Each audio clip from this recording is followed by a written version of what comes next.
आपके कमर में मैं देख रहा हूँ कटार भी है, ये कटार क्यों धारण करते हैं? ये हिंदू राष्ट्र बनाना है, सबको हिंदुओं को जागृत करना है। जी जी। हाँ, वहाँ पर जो लिखा हुआ है, जो विधाता ने लिख दिया है उसको कोई नहीं मिट सकता है। मानव अपने कर्म प्रारब्ध को लेकर आया, जो प्रकृति पर भोग भोगता है और ज्यादा कर्म करता है वो अपने साथ ले जाता है, वो ऐसी योनि प्राप्त। ये भी एक दुधारी तलवार है, अगर उसकी डगर पर चले गए सही तो आप फिर साधना में आ जाओगे, और नहीं चले तो कट जाओगे। ये दुधारी तलवार है, ये साधना साधक के ऊपर रहता है। साधना का पथ कठिन है, मन पर कंट्रोल कर लो, यही कार्य पूरा हो जाता है। जी। प्रयागराज की रेती पे रमते हुए पूज्य महाराज जी का दर्शन आप सब करिए और देखिए जीवन में कब बदलाव आ जाए, कब परिवर्तन आ जाए और कब जीवन सन्यास की तरफ मुड़ जाए, ये कुछ भी पता नहीं रहता। ये सब लगता है प्रारब्ध है, ये सब लगता है कि ईश्वर तय किए रहते हैं। ऐसे ही पूज्य महाराज जी का कुछ जीवन है, बहुत रोचकता भरी कहानी है। वो जानते हैं कि कैसे नागा संत बन गए और कैसे ये वेश धारण कर लिया। आज देखिए दूना पर रम रहे हैं पूज्य महाराज जी, यहाँ पर कोतवाल महाराज जी हैं और साथ ही साथ महाराज जी का स्वरूप तो देखिए भस्म लगाए हुए हैं और साथ ही साथ कृपाण है, कटार है, जो सनातन धर्म की रक्षा के लिए हमेशा तैयार रहती है। पूज्य महाराज जी से इसके बारे में भी जानेंगे। इससे पहले महाराज जी के चरणों में बहुत बहुत दंडवत, बहुत बहुत प्रणाम, बहुत बहुत प्रणाम। महाराज जी कहाँ से हैं, स्थान कहाँ पर है? स्थान अलवर राजस्थान जी। वहाँ आश्रम अपना? हाँ, मेरे गुरु भाई का है जी। आपका चेहरा, आपका आभा मंडल देख के जैसे लग रहा पर्वतों और पहाड़ों में वर्षों वर्ष तक साधना करते हुए कोई ऋषि तत्व यहाँ हमें दर्शन दे रहे हैं। हाँ, हमने नर्मदा जी के किनारे में भी तपस्या की है, उत्तराखंड में भी तपस्या की है। उसके बाद में कुंभ मेला आया है, 12 वर्ष के बाद महाकुंभ, इसलिए यहाँ पर पधारे हैं। जी। हमारे ऋषिगण पहले पूज्य महाराज जी हजारों वर्ष तक तपस्या करते थे। उनके शरीर पर कई बार जो है दीमक, कई बार घास आस आ जाती तो उन्हें ध्यान रहता नहीं था, वो केवल प्रभु की भक्ति में। उसी तरह का भाव लग रहा है, जैसे लग रहा पहाड़ों और पर्वतों में छिपे हुए और अब उतर कर आए हैं 12 वर्ष बाद महाकुंभ। हाँ, ये क्या है कि अभी भी वो चीज हुए, अगर अपन चाहे तो हजारों वर्ष तक जी सकते हैं और तपस्या कर सकते हैं। क्योंकि अब क्या है कि एक कलयुग है, ये माया जाल में फंस जाते हैं।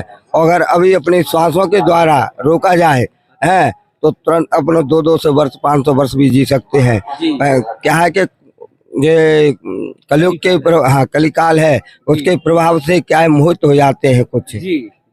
और आज भी वही चीज है।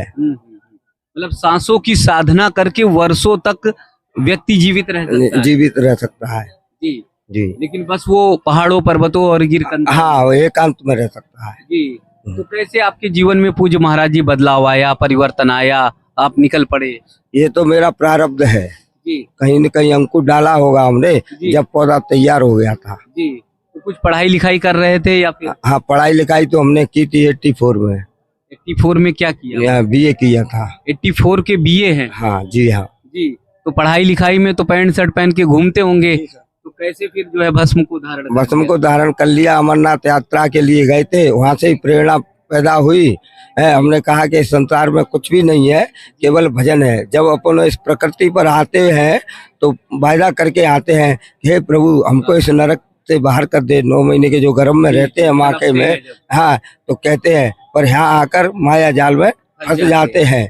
पर प्रेरणा अगर वहाँ पर जो लिखा हुआ है, जो विधाता ने लिख दिया है उसको कोई नहीं मिट सकता है। जी जी। अच्छा, गर्भ में रहते हैं तो बस छटपटाते हैं हर पल कि बस किसी तरह बाहर आ जाएं तो धर्म कर्म करेंगे, सेवा करेंगे। जबकि यहाँ माया जाल में जकड़ जाते हैं, उसके बाद फिर नहीं पता पड़ता। जी। फिर जीवन को नरक बनाने लगते हैं। हाँ, नरक बनाने लगते हैं। जी। एक कहावत है कि मानव क्या लेकर आया क्या लेकर जाता है। लोग कहते हैं कोई मुट्ठी मार के आया है, कोई कहता है हाथ पतार के या बुराई बन। ये तो सब प्रकृति की चीज है। मानव अपने कर्म प्रारब्ध को लेकर आया, जो प्रकृति पर भोग भोगता है और ज्यादा कर्म करता है वो अपने साथ ले जाता है, वो ऐसी योनि प्राप्त करता है। जी। मतलब संत बनना आपका पिछले का प्रारब्ध? हाँ, प्रारब्ध है। अब जो कमा रहे हैं वो अगले का है। तपेश्वरी तो राजेश्वरी और राजेश्वरी तो नरकेश्वरी। ये हाँ, तपेश्वरी सो राजेश्वरी और राजेश्वरी सो नरकेश्वरी। जी। हम्म, तो इसलिए साधना तपस्या कर रहे हैं। हाँ, ये भी एक दुधारी तलवार है। अगर उसकी डगर पर चले गए सही तो आप फिर साधना में आ जाओगे, और नहीं चले तो कट जाओगे। ये दुधारी तलवार है। जी। ये साधना साधक के ऊपर रहता है। साधना का पथ कठिन है। कठिन है। हर किसी के बस का रोग नहीं है। बस नहीं है। हाँ, तपना है, तपाना है। बस मन पर कंट्रोल कर लो, यही कार्य पूरा हो जाता है। जी, पल पल तपना है, तपाना है, तपाना है, और यही साधना है। यही साधना है। और स्मरण ही भक्ति है। जी। ये तो सनातन धर्म से चला आ रहा है। जो अपन कर्म कांड पूजा पाठ जो करते हैं, बस स्मरण है। चलते फिरते उठते बैठते नहाते धोते खाते पीते हिंगते हैं, कभी भी स्मरण कर सकते हो, वही आपके साथ में जाएगा। जैसे अगर जब मृत्यु होती है तो लोग कहते हैं कि राम का नाम ले। राम का नाम तो तब ले तब उसने अगर अंदर से लिया हो। वो तो मुख से लेता है राम राम, और प्रकृति पे ही छोड़ देता है जब उसके साथ कुछ नहीं रहता है। क्योंकि उसके नाक कान गला बंद सब हो जाते हैं, कहा देते हैं। और जो स्मरण करता है जो अंदर से है, तो वो अंत समय कहता है अंत काल समय में भी अगर तू मेरा स्मरण ले लेगा तो भी मैं तेरी मुक्त कर जाएगा। जी। तो इसका मतलब है कि बचपन से अगर साधना कर ली भक्ति की, जो आपने एक एक पल बताया कि काम करते पढ़ाई करते स्मरण कर सकते हैं, तो माता पिता का संस्कार होता है। हाँ, जो कि बच्चों पर कैसा प्रभाव डाले। जो माता पिता है उस योग्य उचित तो उसको सत्य मार्ग पर पहुंचाएंगे। और जो कि ये माता पिता को भी परेशानी नहीं आएगी। और जो संस्कार नहीं डाल पाते हैं वो माता पिता कष्ट अपने बच्चों के द्वारा झेलते हैं। तमाम लोग ये सोचते हैं कि भक्ति तो बुढ़ापे में कर लेंगे। नहीं, ये कुछ नहीं है। जब साधना है 3-3 घंटे 4-4 घंटे 6-6 घंटे आसन लगाना पड़ता है। और जब शरीर शिथिल हो जाएगा 50 साल की उम्र के बाद, तो फिर आप साधना भी नहीं कर पाओगे, आसन जमा पाएंगे, न बैठ पाएंगे, शरीर में दर्द ही दर्द रहेगा। जी हाँ, तो फिर क्या कर पाएंगे? कुछ नहीं कर पाएंगे। एक बात कही कि भक्ति अगर कराएंगे बच्चों से और उसके पथ पर लेके जाएंगे तो माता पिता को सुख मिलेगा। ये कैसा सुख मिलेगा? सुख है कि उनको परेशानी नहीं आएगी है। क्योंकि आजकल क्या है कि बड़े बच्चे को संस्कार डाले नहीं है, उनको पढ़ा लिखा दिया अपने पैसे के अहंकार में, वो कलेक्टर बन गया, तो उनको अपने माता पिता को कहेगा कि जहाँ अनाथ आश्रम है वहाँ पर इनको छोड़ दो, 20,000 25,000 जो महीने लगेगा वो हम देंगे। ऐसी कई अनेक घटनाएं आपके सामने आई होंगी। नहीं, मैं देखता हूँ वृंदावन में तो तमाम ऐसी माताएं सड़कों पर। हाँ जी हाँ, बहुत सारे बच्चे ये कहते हैं कि हमारे पास पैसा है लेकिन समय नहीं है, तुम वृद्धाश्रम में रह लो अपनी माता। हाँ, माता पिता से ऐसे ही कहा जाता है। कई घटनाएं हमने भी देखी हैं, कई घटनाएं आमने सामने हुई है। और जो लोग यही करते हैं कि ये 4 युग थे, सतयुग द्वापर त्रेता कलयुग, तो द्वापर में परमात्मा से यही निवेदन किया गया है।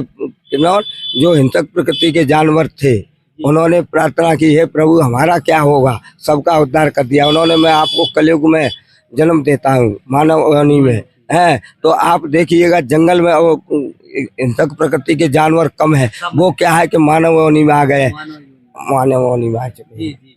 मतलब हम सब भी हिंसक ही हैं कहीं ना कहीं। नहीं, ये हर कोई नहीं है। जिन्होंने जो वरदान मांग लिया है वो आए हैं, अच्छा कार्य कर रहे हैं, वो तो मानव योनि से ही है। और जो गलत कर रहे हैं वो हिंसक प्रकृति के ही जानवर हैं, जो माता पिता को धुतकारते हैं, गौ माता को धुतकारते हैं, और अपने माननीय जो सम्मानीय है उनका कोई मान सम्मान नहीं करते हैं। तो ये प्रभु मानव नहीं, उनको वो जानवर योनि माना जाता है, दानों के समान। हाँ, दानों के समान। मतलब आज भी अगर मनुष्य के रूप में देखा जाए तो कहीं ना कहीं जो किसी को सता रहे हैं, पर पीड़ा कर रहे हैं, वो केवल जानवरों के योनि से है। जी हाँ। तो इसलिए जो है अगर कर्म सुधारना है तो साधना तपस्या त्याग और लोगों को हाँ प्रेरणा दो। गृहस्थ में भी हो सकता है ये सब।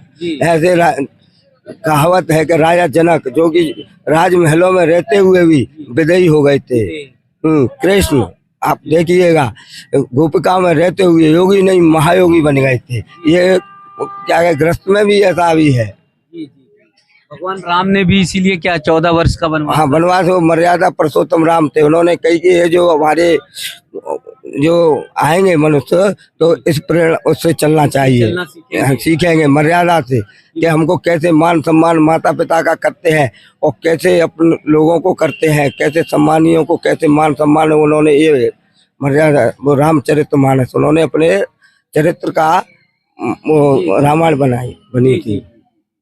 तो माता कैकेयी के कहने पर एक शब्द पर ही वनवास। नहीं नहीं, हाँ वो तो कहने पर चले गए, वो तो वरदान था, उन्होंने खुद मांगा था क्योंकि राक्षसों का नाश करना था। हाँ, उनको दोषी नहीं, जब सर्वप्रथम वापस जब लंका से वापस आए तो सर्वप्रथम कैकेयी के ही पैर छुए हुए थे।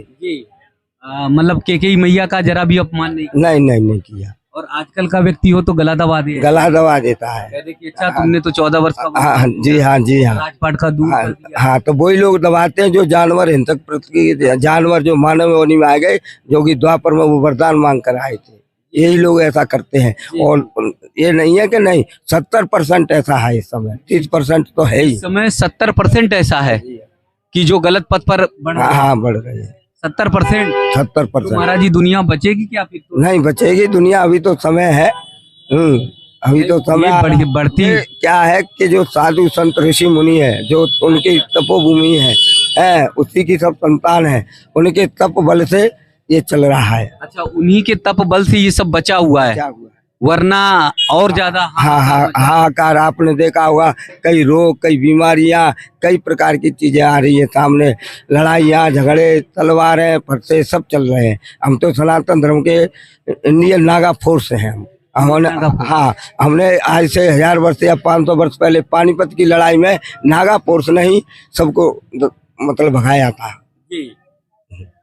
ये भस्म महाराज जी क्या मुर्दे की है, मसान की है? मसान की है, लगा लेते हैं हम, और उसी से तपस्या उसी से साधना तपस्या करते हैं। तो लोग तो मुर्दे का नाम सुनते ही भाग खड़े होते हैं। अरे भाग जाते हैं, वो तो पागल है, वो क्या जाने अभी के क्या है, जाना तो इसी में ही है, अंत समय में भी इसमें ही जाना है, शमशान में ही जाना है। तो भस्म लपेटते हैं, जरा भी मन में शंका? नहीं, कोई शंका नहीं आती। लोगों को क्या ये पता नहीं है कि इसी में जाना है, इसलिए उससे दूर रहते हैं।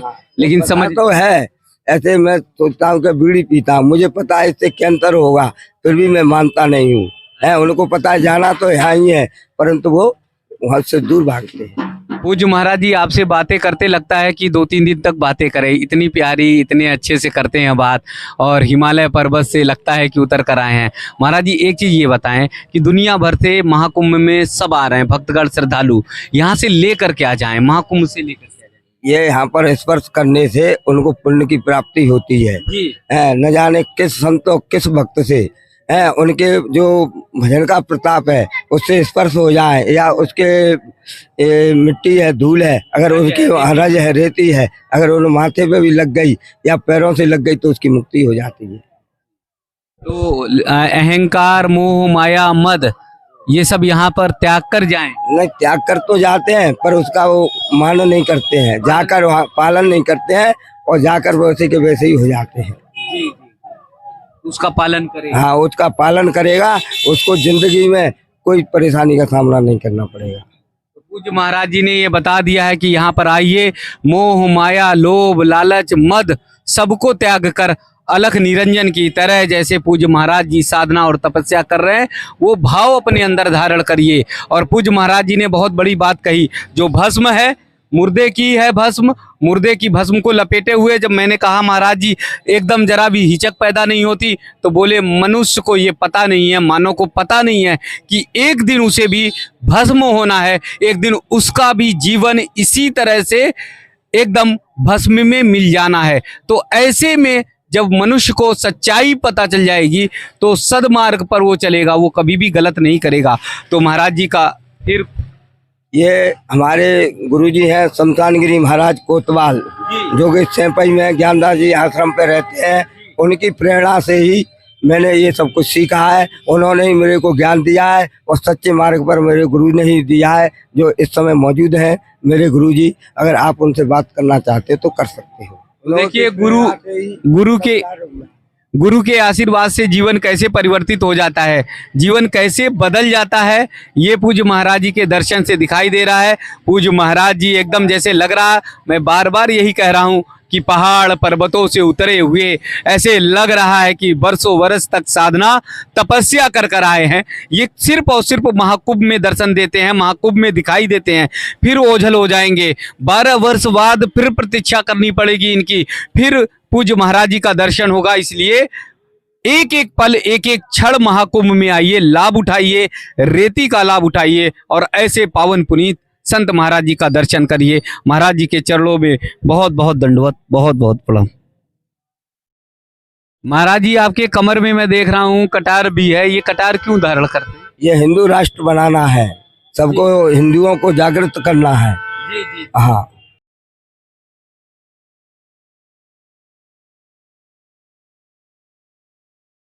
तो ये पूज्य महाराज जी की ये कटार है और देखिए देव सेना के नाम से पूज्य महाराज जी संगठन से जुड़े हुए हैं और महाराज जी का ये कहना है कि बस इस कटार के माध्यम से हिंदू राष्ट्र बनाना है। ये कटार से कैसे बनेगा हिंदू राष्ट्र? ये सभी हिंदुओं के लिए कटार हथियार मतलब फरसा, लाठी, कृपाण और जी। तलवारें ये जरूरी है, क्योंकि ये समय न जाने कब कैसा आ जाएगा। हाँ, हमारा देश हिंदू राष्ट्र है, हिंदू ही बने, हिंदू राष्ट्र बनाना चाहते हैं। मतलब ये देश संत सनातनियों का है। हाँ, ये देश संत सनातनों का है जी। और इसको हिंदू राष्ट्र बनाना है। हम युद्ध भी करेंगे समय समय आने पर। अगर हमारे साथ में अगर मठ मंदिरों पर अगर किसी ने अपघात करने की कब्जा किया तो हम पूरे हिंदू, हर घर घर में हथियार होगा, शास्त्र होंगे, तलवारें होंगी, कटारें होंगी, कृपाण होंगी, परसा होंगे, हम युद्ध करेंगे। जी, मतलब माला के साथ भाला भी। हाँ, माला के साथ भाला भी है।